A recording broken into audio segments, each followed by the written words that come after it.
This is the first zone where I've 100% completed the item catalog. A little bit of a funny story. If you didn't know, I inherited my father's Elder Scrolls Online account. That's why in 200 hours I'm CP 800 something. I don't think that would be physically possible normally. Anyway, my dad was a bit of a trader in ESO, and he liked grinding out chests and crafting materials to sell on the market. His primary route was in Deshaan for a set called Mother's Sorrow. This would have been back in 2017, 2018 maybe, but I guess at the time, that set was meta and worth a lot of money. I believe there was a single axe missing from the 100% completion, which I was able to pick up myself off of a world boss later in the run. I just thought it was a funny story. This is the first time I've 100% the sticker book on top of the zone 100%, but obviously I can barely take any of the credit.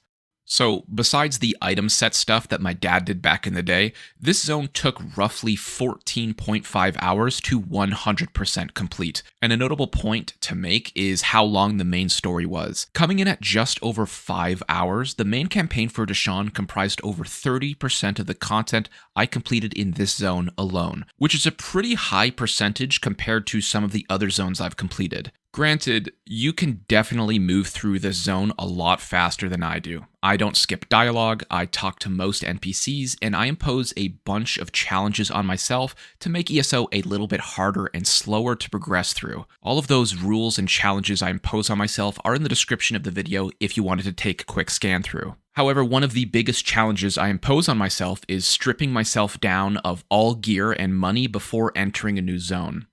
As I progress from naked to white and blue gear to set items, it helps me feel a real sense of power progression, which I find is lacking in the Elder Scrolls Online as a whole. So, depending on how good the overland sets are for each zone, it changes how long it takes me to do specific content. A big activity that heavily relies on strong gear are the world bosses. If the overland item sets are good, I can finish the world bosses in half an hour.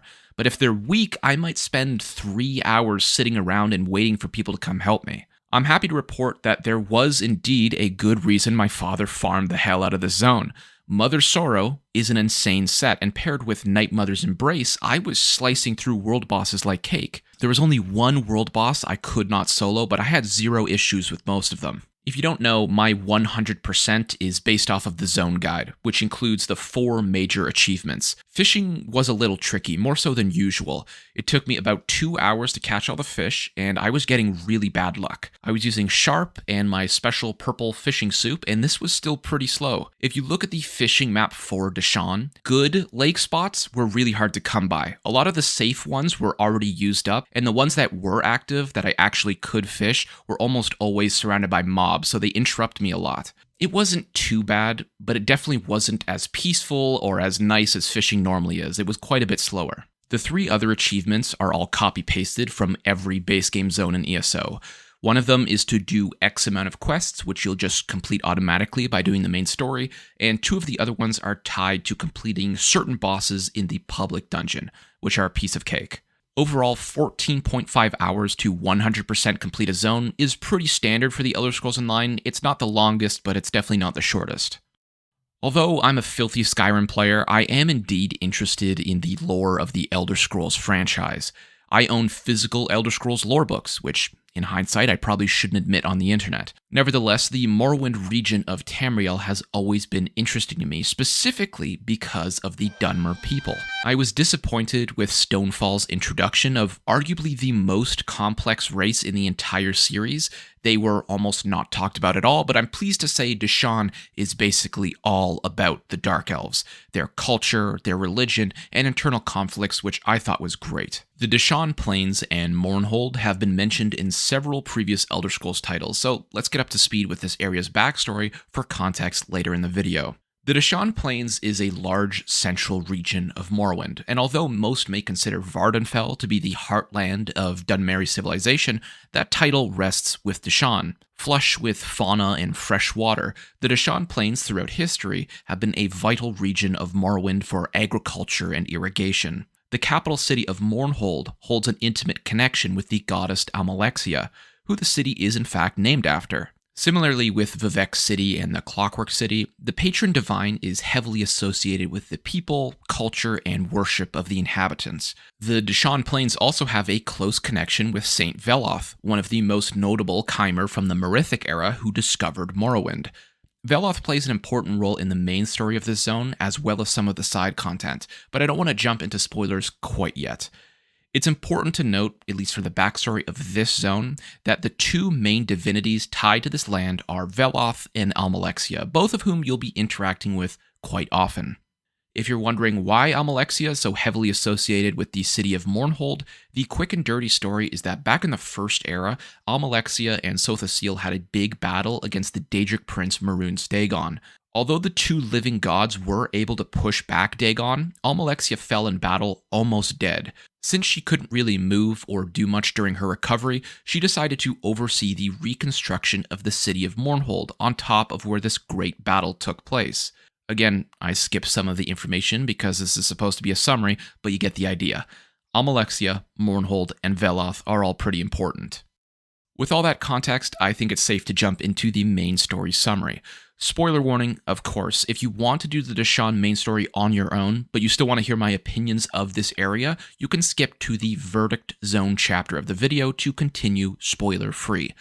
For the rest of you, in this segment, I try to compress the entire main campaign into 3 minutes or less. I know there's lots of players out there that just like to spam through the dialogue and not pay super close attention, but never fear, Frostbreak is here. I'm obviously going to miss some details and information compressing 5 hours of content into 3 minutes, but hopefully this will give you a nice refresher on the main plot points of Deshaan. When you enter Deshaan, you're introduced to the Lodos Plague in a small village called Cirque. This plague is sweeping across Deshaan and converts people into husks once the virus has run its course. Luckily, there's a mercenary company called the Malborn assisting the local population by providing elixirs and curatives to help thwart the spread of the plague. These elixirs, however, seem to be only accelerating the disease. The townsfolk of Cirque suspect the Malborn aren't as pious as they've been led to believe and ask you to investigate the camp. After battling your way through the Malborn camp, grabbing some samples and speaking to the infected civilians, you discover it's the Malborn who are at the source of this plague, and they're not here to help at all. With the samples you've secured from the Malborn camp, you're able to come up with an antidote with the help of the Cirque town alchemist. And after saving the town, you're asked to report this new development to the city of Narcissus, as the Malborn have woven themselves pretty deeply into most cities at this point. In your attempt to save Narcissus, you discover a female Dunmer, Naryu, has been set on a similar quest as yourself. Although her employer seems a bit of a mystery, you work together to discover how the Malborn have been infecting the civilians. They're poisoning the water supply. You also learn that the leader of the Malborn is a woman by the name of Magistrix Vox. You go on a bit of a tirade chasing around this Magistrix Vox and the Malborn to multiple areas across Deshaan. The first is the Obsidian Gorge, which is an essential trade route for the people of Mournhold. You're tasked with clearing it out and killing the head Malborn alchemist responsible for creating the Lodos Plague. You then move into Mournhold and assist Almalexia herself of ridding the Malborn from the sewers. While you're in the sewers, the Malborn take that chance to defile the sacred temple of Almalexia, which you also must clear of Daedra. After Mournhold, you head to Selphora, a small town overrun by ghosts, freed by Magistrix Vox. You discover she's pillaged the town with the help of the Hammer of Veloth, also referred to as Veloth's Judgment. After saving Selphora, you follow her trail to the Shrine of Saint Veloth, where you find Daedra running wild. You speak to the prophet, who's been extremely weakened by the desecration of his shrine and with the theft of his hammer. To no one's surprise, you need to clear his sacred land of Daedra, after which Veloth will tell you about his hammer and how Magistrix Vox has accumulated so much power. She basically just uses the hammer as a massive soul gem. Finally, you head to Eidolon's Hollow to put an end to Magistrix Vox, and as you hack and slash your way through these ruins, you need to destroy these warding crystals that Vox has imbued with her memories to keep Almalexia and Veloth away from the temple. Anyway, these crystals hold portions of Vox's memories where you can learn a little bit more about her backstory. Vox used to be a faithful servant of the Tribunal. Her son, however, preferred to worship Daedric princes, specifically Boethia, the goddess of treachery. Boethia goaded Vox's son to try and steal the judgment of Veloth.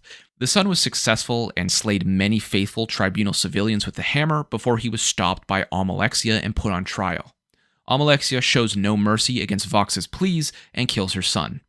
This sent Vox spiraling with grief straight into the hands of Boethia, who devised a plan on how Vox could take her revenge. After you've destroyed the warding crystals and relived through all of Vox's memories, you get into her inner sanctum and free all the entrapped souls. Once you've freed as many souls as you can, you face off against Vox in a final confrontation. After defeating her, Almalexia thanks you for your service and says she'll work to restore order back to Morrowind.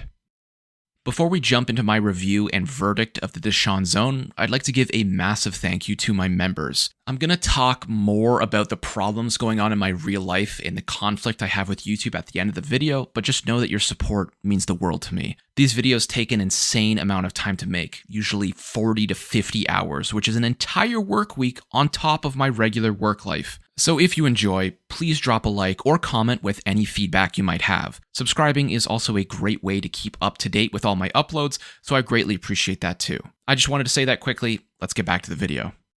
So we're now in the verdict or review part of the video where I rate all the major components of all the zones I 100% in the Elder Scrolls Online. These are divided up into 3 main categories: the main story, the zone design, and finally all of the side content.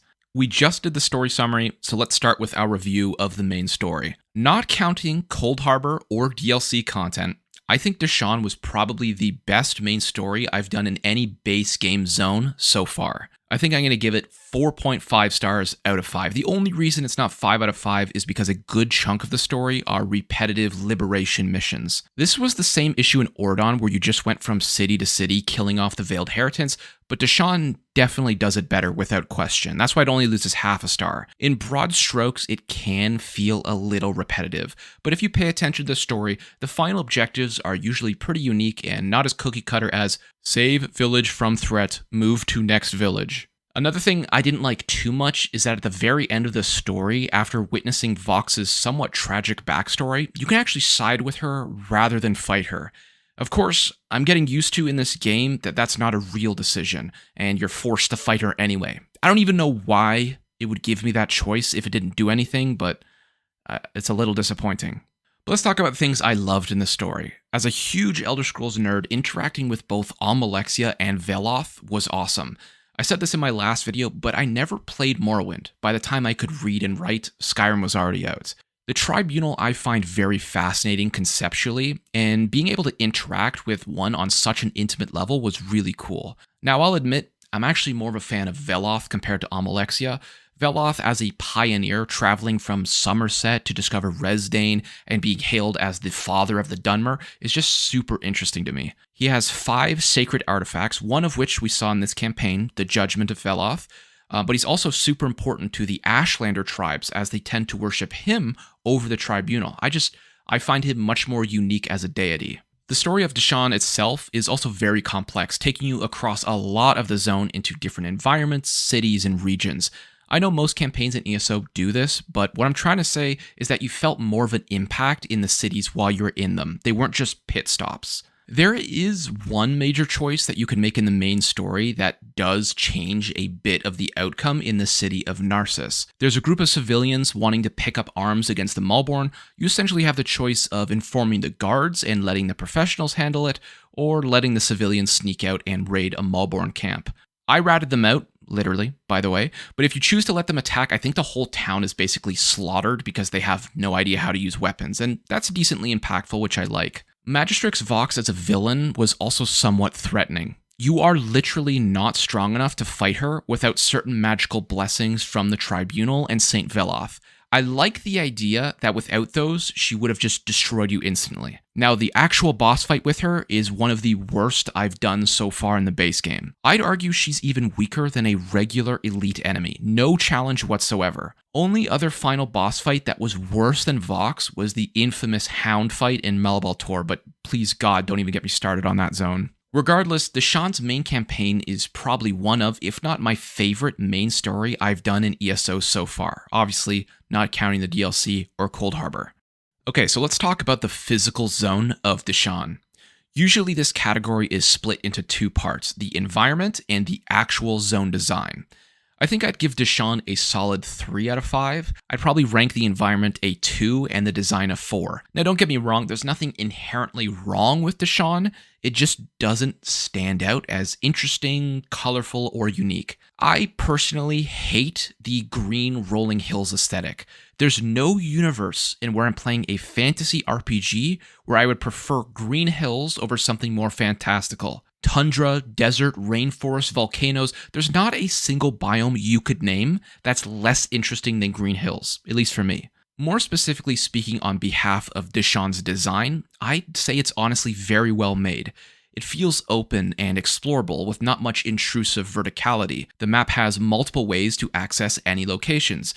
A main busy highway runs down the middle, but the zone almost has 3 lanes, with activities to do in the north and south, which can be navigated without the use of the main road. The city designs I also found very compelling. I really like the gothic and chic style of the Dunmer architecture. And although we saw some of it in Stonefalls, it really stood out in Deshaan. Mournhold, as I understand it, is the Ebonheart Pack's faction capital, so it makes sense it's a little larger, more diverse and complex compared to the other cities I've seen so far. But I really liked exploring Mournhold on my own time and taking in the steep towers and roofs of the temples and the holds. Almalexia's temple is basically 30% of the town, which I thought was kind of funny, but also, fitting lore-wise. So overall, I thought the design was good and the environment was okay, giving it a pretty mediocre 3 out of 5.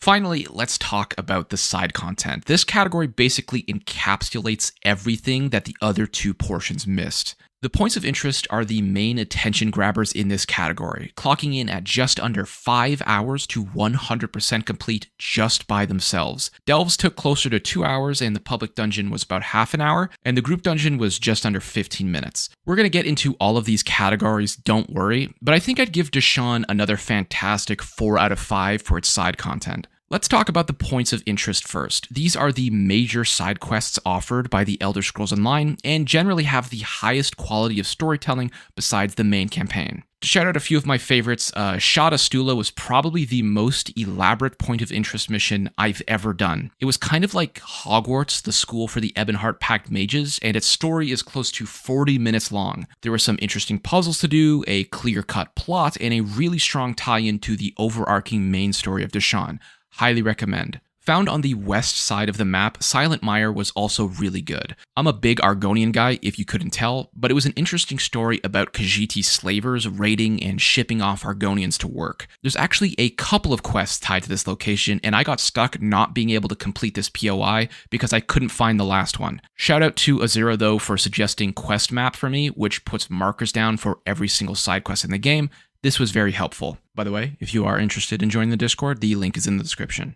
Now, I usually do not shout out delves in this segment of the video because they're usually pretty mediocre and copy-pasted, but probably one of the best delves I've ever done in terms of intrigue and lore implication was Lower Bethanuel. I definitely didn't say that right, but this delve is an immaculately preserved Dwemer ruin with marble walls, glistering gold, and an interesting inscription throughout the entire complex. As a Skyrim player, I've seen my fair share of Dwemer ruins, but this was something brand new. Unfortunately, there's no quest associated with this delve. There is, however, Upper Bethanuel, which is a point of interest directly above this delve. That major side quest wasn't super great, so that's why I didn't mention it previously, but it does give a little context as to what's going on down here. Regardless, really cool. This was one of the first delves that I felt was completely made from scratch and didn't feel copy-pasted from previous instances. The public dungeon was also pretty interesting. There's some impactful decisions you get to make about the main clan hiding in the ruins from the Lodos Plague.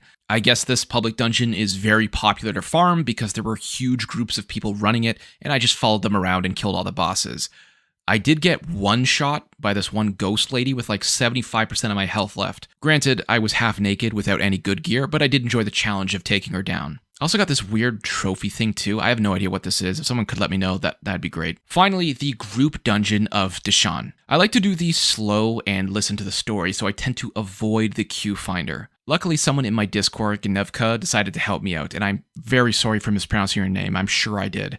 And by help me out, of course, I mean she did basically everything while I frolicked through the dungeon smelling the flowers. Speaking of, this dungeon looked awesome. I tried to get some really cool footage, so hopefully you can see it in the background. The story, as I understand it, isn't super interesting. This mine was owned by a family, and this Sadri dude brings in a bunch of thugs to flush them out. The thugs betray him, and you find out it's because there's a massive Dwemer ruin at the end of the mine, and they want all the money for themselves. You basically help this Nervina lady take back her family mine and secure it against the Dwemer constructs running about. Not a super crazy story, but I did find it interesting that you help the villain at the start before you figure out he's bad news. Unfortunately, I think this might be one of my last ESO videos, at least for a while. You guys know how much time I put into these videos. Some take around 30 hours to make, others take over 60. That's a full North American work week. I've always said I'll keep making these videos as long as you guys watch, but barely half of my subscribers watched the last episode. Times change, interests change, I totally get it, but those numbers say a lot of people are losing a lot of interest. But now that I have a job, I can't justify working 40 hours a week at a real job and somehow cram in another 40 hours every 2 weeks to make YouTube videos. It just doesn't make sense. But if it's not clear, obviously I do YouTube for a hobby because I love it. If my math is right, I would need a video to hit over 40,000 views to equal 1 8-hour minimum wage workday at McDonald's. One day. Instead, I'm spending 60 hours. I'm lucky if I get 20,000 views. Again, I don't do this for the money. I want to make sure that's very clear. I want to make things I find interesting and that I hope other people will want to watch as well. But obviously, I feel like I'm failing at that right now. So depending on how well this video goes, it could mark the stop or the slowdown of the Skyrim Player Tries to 100% ESO series. Hopefully you guys can understand or sympathize with my situation. Basically, every second of my free time is going into making these videos. YouTube will always be my hobby. I don't want to quit. I just need to figure out a more sustainable method that doesn't require 40 to 60 hours of commitment. Regardless, I wanted to thank you all for watching, and if this is my last one, it's been an amazing ride, and I'm very grateful for all of you. This was Frostbreak, and I'll see you when I see you.